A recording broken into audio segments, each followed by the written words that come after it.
We're back on the Spin Room. Let's fly over the pond to discuss American politics and see how Israel gets mixed into the whole thing once again. President Donald Trump's racist tweets about 4 minority congresswomen, Ayanna Pressley of Massachusetts, Alexandria Ocasio-Cortez of New York, Ilhan Omar of Minnesota, and Rashida Tlaib of Michigan, have been dominating the news cycle since last week. It got hotter after Wednesday night's Trump rally in North Carolina, where the crowd chanted, quote, "Send her back," when Trump again called Congresswoman Ilhan Omar an anti-Semite. Trump later said he was, quote, not happy with the chant and tried to speak over it, but the media counted 13 seconds that he allowed the cry to go on. He also said he's not happy with Omar saying she plans on being his nightmare. And when I said I was the president's nightmare, well, you're watching it now. Because his nightmare is seeing a Somali immigrant refugee rise to Congress. But I'm unhappy when a congresswoman goes and said, I'm going to be the president's nightmare. She's going to be the president's nightmare. She's lucky to be where she is. The president also said that the squad needs to apologize to Israel for their support for Palestinians. Let's break it all down with my next two guests, a member of the National Advisory Board of the Trump 2020 presidential campaign, Mica Mosbacher, and Executive Director of the Jewish Democratic Council of America, Haley Soifer. Thanks to both of you for coming on the Spin Room again. As always, it's great to see you. Mica, I'll start with you. I'm basically going to ask both of you the same question, but I'll start with you, Mica. Democrats and a few Republicans have said that these tweets are racist, and now there's a discussion over whether the president himself is a racist. So here's the same question to both of you. I'll start with you, Mica. Is Donald Trump a racist? No, he's not. And Secretary Ben Carson, who is a man of color, has worked with President Trump a long time, and he has also stated he's not a racist. What is happening in this country, and the squad is invigorating this sort of a radical left perspective that's reigniting anti-Semitism in this country, which is on the rise. And it started back in March with Representative Omar making comments at AIPAC regarding the fact that the GOP was funding AIPAC's efforts in Israel, and she later apologized for it, but she also tweeted a comment to Kevin McCarthy, the minority leader, about Israel, and it was all about the Benjamins, and that prompted a resolution in the House condemning anti-Semitism. So the worst nightmare is for Nancy Pelosi, because she has this rift of insurgents in the party, and I think it could erode the Jewish vote among Democrats going forward into 2020 elections. Okay. Well, additionally, the latest resolution from Omar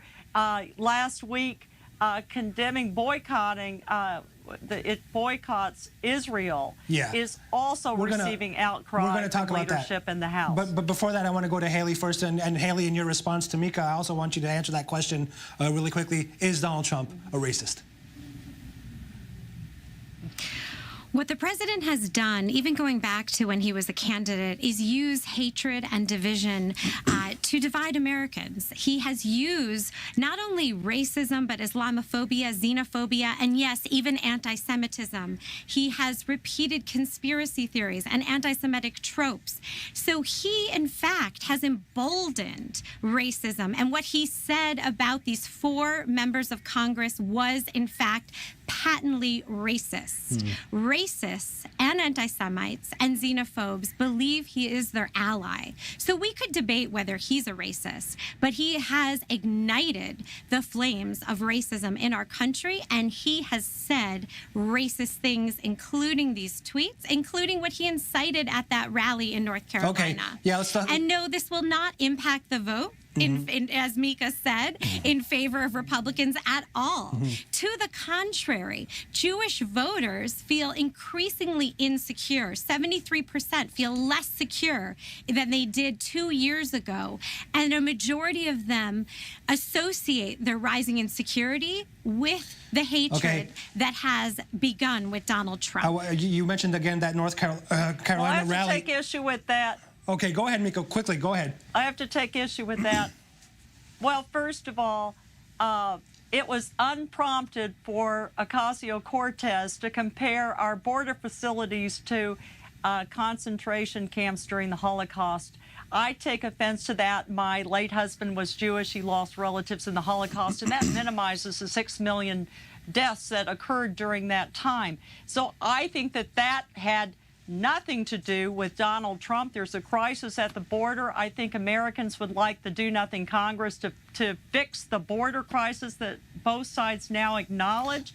As far as the chant goes at the rally in North Carolina, it was started by those supporters in the audience. President Trump has distanced himself from the chant. I doubt that this happens. Well, wait a minute, Mica, I want Mica, before you go on, I want to say, first of all, he distanced himself in the beginning, but then he said later on that they were incredible patriots. So it almost sounds like a repeat of Charlottesville in a way. But let's look at the rally again in North Carolina, where he said he tried to stop the chanting immediately. Let's have a listen and see how long it took. Let's have a look.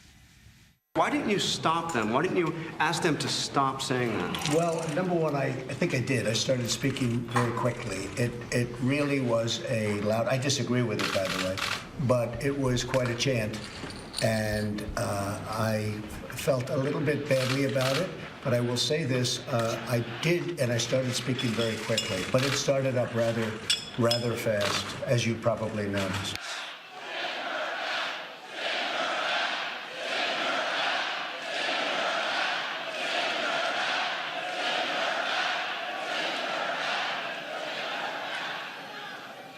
And she talked about the evil Israel. So our clock there showed that took 13 seconds.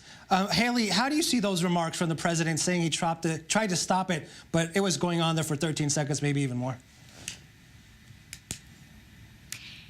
As with so many things the president said, it's just patently untrue. And for Mica to blame the chanters is to completely ignore the racist-in-chief, or the chanter-in-chief, who started this and incited this hatred and this language to be used against these 4 congresswomen, going back to his tweet on Sunday and carried through the entire week up until that rally on Wednesday, when that audience literally repeated the sentiments and language of our president. And he stood silently by for 13 seconds. Moreover, as you pointed out, he disavowed his own disavowal. So there's no question that this was started with the president. He is responsible. And we can disagree with these members of Congress. Our organization has disagreed with 3 of them on Israel and noted that 2 of them have said anti-Semitic things.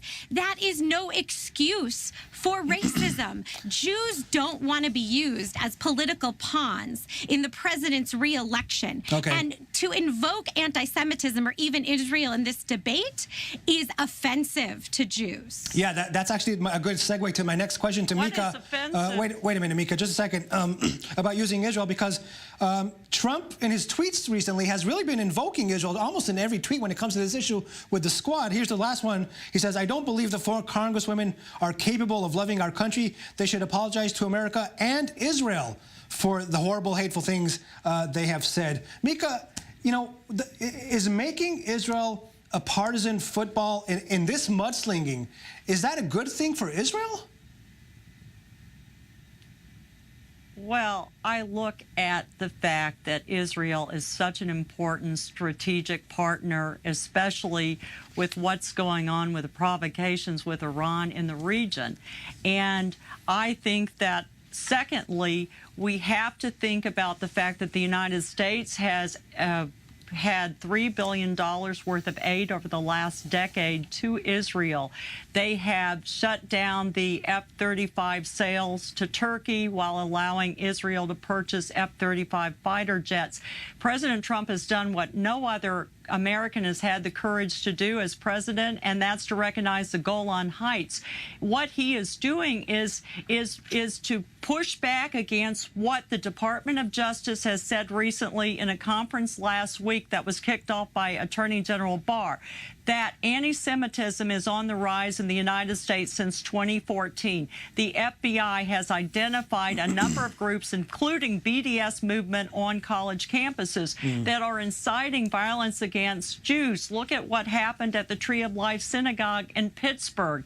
I think that there is a rise in anti-Semitism going back to 2014 that certainly has nothing to do with President Trump. I think he's an easy scapegoat for these issues, but I think that it is emanating as well from the Democratic Party. I do know, Heidi, your organization does some great work with anti-Semitism, and I have to congratulate you for some of the great things your organization has done. Okay, Haley, just, before we go, we have a few minutes left. Last week, as Mica mentioned before, Omar and Tlaib, they introduced a bill that opposes, quote, opposes unconstitutional legislative efforts to limit the use of boycotts to further civil rights at home and abroad, and affirms Americans' rights to pursue boycotts in pursuit of civil and human rights at home and abroad. And they're being joined by civil rights icon, Congressman John Lewis.